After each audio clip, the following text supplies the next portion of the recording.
बिस्मिल्लाहिर्रहमानिर्रहीम। अस्सलामुअलैकुम। मैं हूं अस्मा और वेलकम करती हूं आपको आपके चैनल कुकिंग विद अस्मा में। कैसे हैं माय यूट्यूब फैमिली? उम्मीद करती हूं कि आप सब बिल्कुल ठीक होंगे और खुश होंगे अल्लाह के हुक्म से। आज मैं आपके साथ शेयर करूंगी लच्छेदार कीमा कचौरी की रेसिपी।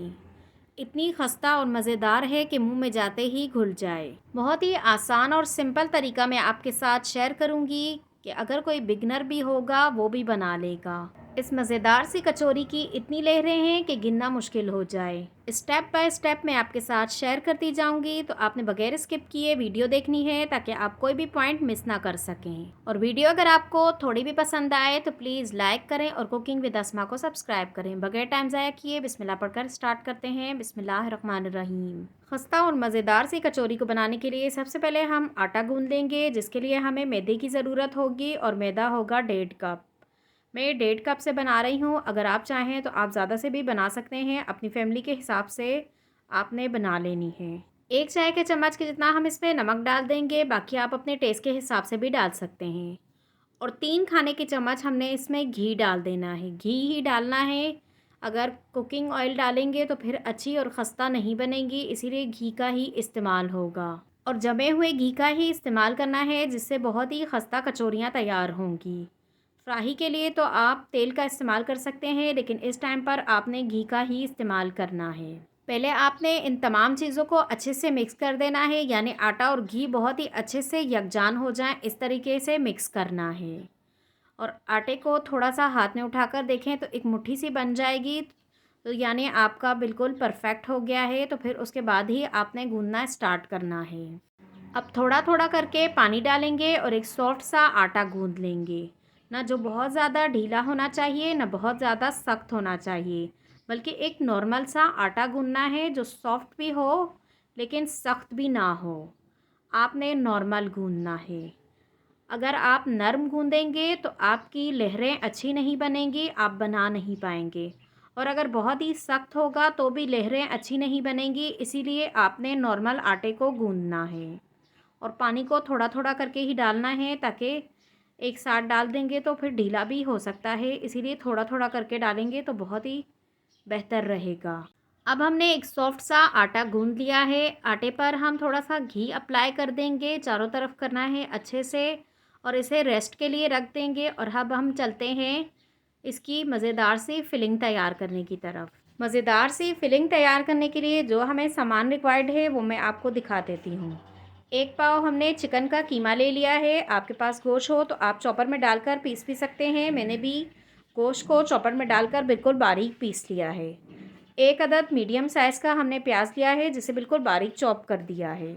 और बंद गोभी ली है, जिसे पत्ता गोभी भी कहा जाता है और कैबेज भी कहा जाता है, और ये है हमारे पास आधे से पौने कप के जितनी, और इसे भी हमने चॉप कर लिया है। और स्पाइसेस में हम डाल रहे हैं 1 चाय के चम्मच धनिया पाउडर है, 1 चाय के चम्मच कटर मिर्च है, 1 चाय के चम्मच ताज़ा कुटा हुआ ज़ीरा है, और आधा चम्मच हम नमक ले रहे हैं। आधी चाय की चम्मच हल्दी है, और 1 चाय का चम्मच ताज़ी कुटी हुई काली मिर्च है। आपने भी ताज़े का इस्तेमाल करना है, जिससे फ्लेवर बहुत ही अच्छा आएगा। अब हमने चूल्हे के ऊपर फ्राई पैन रख दिया है और इसमें कुकिंग ऑयल डाल देंगे। और कुकिंग ऑयल हम डाल रहे हैं 3 से 4 खाने के चम्मच। ज़्यादा कुकिंग ऑयल का इस्तेमाल नहीं होगा, इसलिए आपने भी इस टाइम पर कम ही कुकिंग ऑयल का इस्तेमाल करना है। आधा चम्मच जिंजर गार्लिक और चिली का पेस्ट डाल देंगे। अब इसे 1 से 2 मिनट तक फ्राई होने देंगे, ताकि इसका हल्का सा कलर चेंज हो जाए, यानी लाइट सा गोल्डन कलर आने तक हमें इसे पकाना है। अब प्यारा सा गोल्डन सा कलर आ गया है। ज़्यादा हमें नहीं फ्राई करना, नहीं तो ब्लैक हो जाएगा, इसीलिए इतना ही काफ़ी होगा। अब इसमें चिकन का कीमा डाल देंगे। अब इन तमाम चीज़ों को हम अच्छे से मिक्स कर देंगे। चिकन का कीमा है, इसीलिए वो आपस में थोड़ा जुड़ जाता है, लेकिन थोड़ी की देर के बाद ही ये खुल जाता है। इसीलिए आपने भी परेशान नहीं होना, ख़ास तौर पे बिगनर्स की बात कर रही हूँ। तो आपने चम्मच के साथ अच्छे से थोड़ा सा मिक्स करना है, तो ये खुल जाएगा। और चूल्हे को हमने मीडियम रखा हुआ है शुरू से लेकर अब तक। अब मीडियम फ्लेम पर ही हम इसे 5 मिनट तक फ्राई करेंगे। चिकन है, चिकन बहुत ही जल्दी गल जाता है, इसीलिए इसमें पानी डालने की भी ज़रूरत महसूस नहीं होगी। चिकन का अपना पानी इतना होता है कि उसी में चिकन गल जाती है, इसीलिए पानी की भी ज़रूरत नहीं पड़ती है। अब चिकन का पानी काफ़ी हद तक खुश्क भी हो गया है और चिकन को हमने अच्छे से 5 मिनट तक फ्राई किया है। अब हम इसमें प्याज भी डाल देंगे और साथ में ही गोभी भी डाल देंगे। अब तक हमने चूल्हा मीडियम रखा हुआ था, तो अब हम मीडियम टू हाई कर देंगे और इन्हें हम थोड़ी देर ही पकाएंगे। हमें सब्जियों का क्रंचपन ख़त्म नहीं करना, इसीलिए हमने ज़्यादा देर नहीं पकाना है। अब हम तमाम स्पाइसेस भी डाल देंगे। नमक और मिर्च आप अपने टेस्ट के हिसाब से भी डाल सकते हैं। अगर कम खाते हैं तो कम डाल दें, अगर ज़्यादा खाते हैं तो ज़्यादा डाल दें। मेरे हिसाब से ये परफेक्ट रेसिपी है, बाकी आप अपने टेस्ट के हिसाब से कम या ज़्यादा कर सकते हैं। अब हम इसमें 2 खाने के चम्मच के जितना सिरका डाल देंगे। अगर आपके पास सिरका मौजूद ना हो तो आप इसके बदले लेमन जूस डाल दें। जो आपके पास मौजूद हो आप इन दोनों में से कोई भी डाल सकते हैं। आज मैं आपको एक मज़ेदार सी सुन्नत बताती हूँ हमारे प्यारे नबी सल्लल्लाहु अलैहि वसल्लम की। जिस घर में भी नमक, सिरका, खजूर और शहद मौजूद हो उस घर में रिज़्क की कमी कभी भी नहीं होती।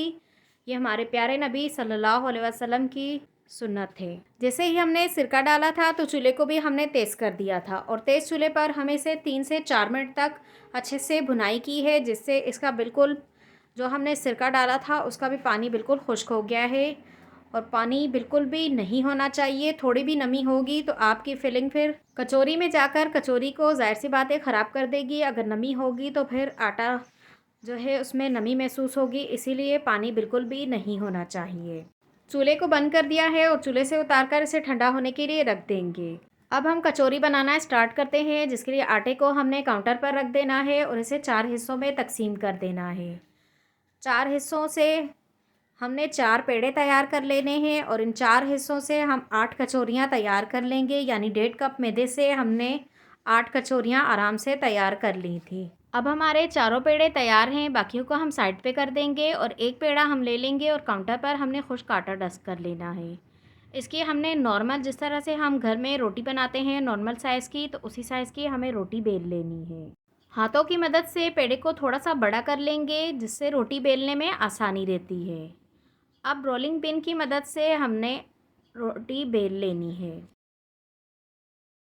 रोटी को हमने बेल लिया है। अब तमाम रोटी पर हमने घी अप्लाई कर देना है। इस टाइम पर भी घी का ही इस्तेमाल होगा, कुकिंग ऑयल का इस्तेमाल नहीं करना है। घी से ही अच्छी लहरें बनेंगी, इसीलिए घी का ही इस्तेमाल होगा।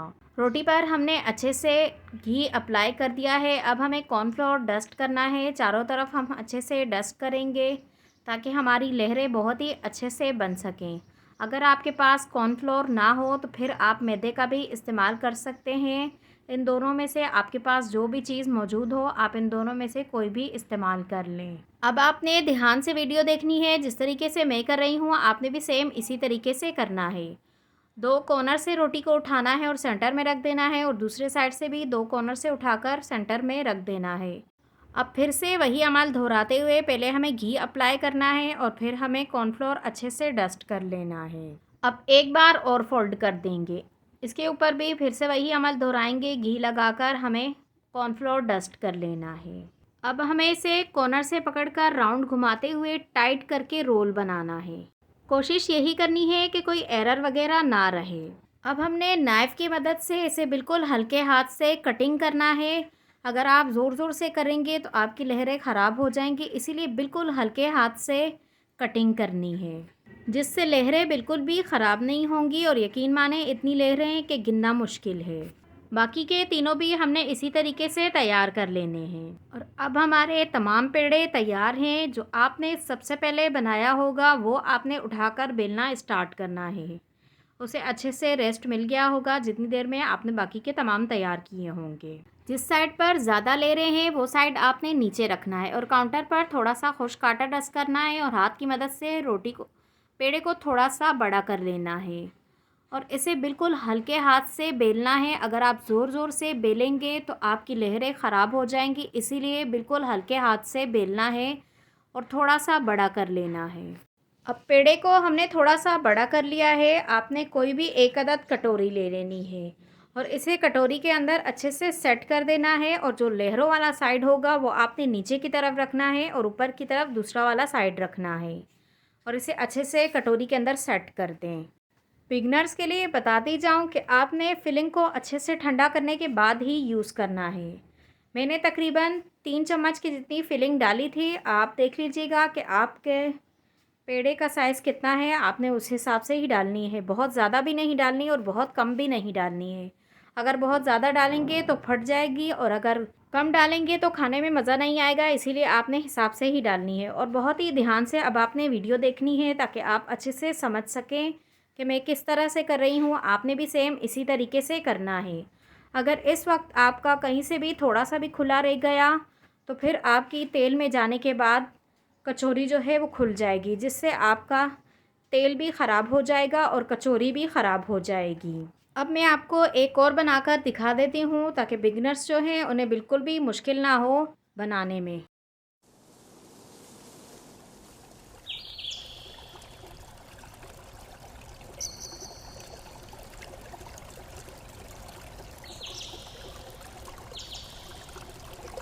अब हमारी ये लास्ट कचौरी है, बाकी की तमाम हमने तैयार कर ली है। आटे के हिसाब से फिलिंग भी हमारी बिल्कुल बराबर थी। आपने भी सेम हिसाब रखना है तो आपकी भी बिल्कुल बराबर फिलिंग तैयार होगी इंशाल्लाह।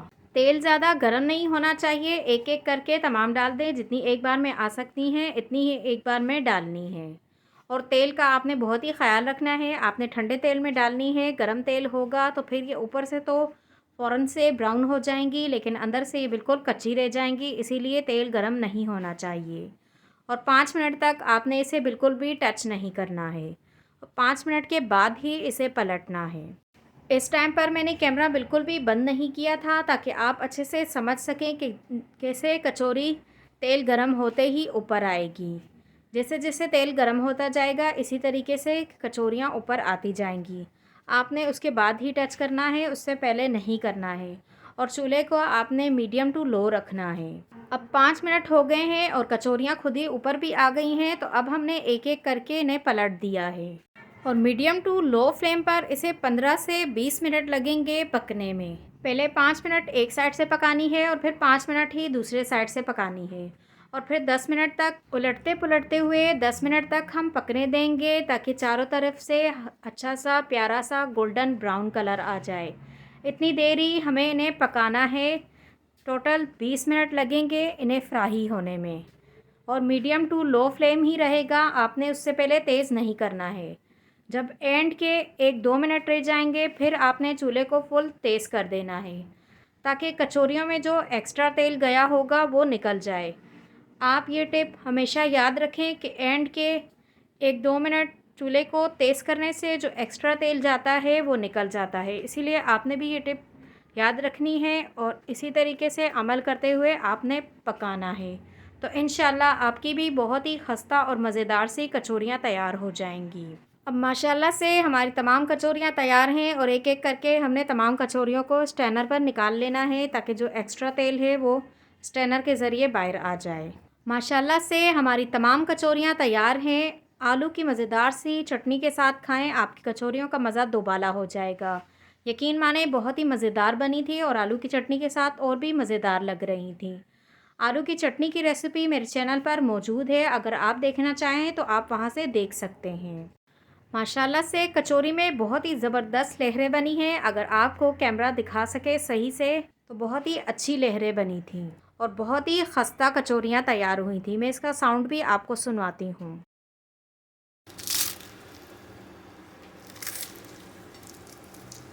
उम्मीद करती हूँ कि आपको अच्छे से समझ आ गया होगा कि किस तरीके से आपने तैयार करनी है। और आपको वीडियो अगर थोड़ी भी पसंद आई हो तो लाइक करना, शेयर करना और सब्सक्राइब करना ना भूलें, जिसके लिए थैंक यू सो मच। मेरी दुआ है कि आप सब जहाँ भी रहें हंसते रहें, मुस्कुराते रहें, अपना और अपने वालिदैन का भी ख्याल रखें और मुझे भी दुआओं में याद रखें और मेरे साथ इसी तरह जुड़े रहें। चलें इजाज़त दें, चलती हूँ, फिर मिलूँगी इंशाअल्लाह एक नई वीडियो के साथ। अल्लाह हाफ़िज़।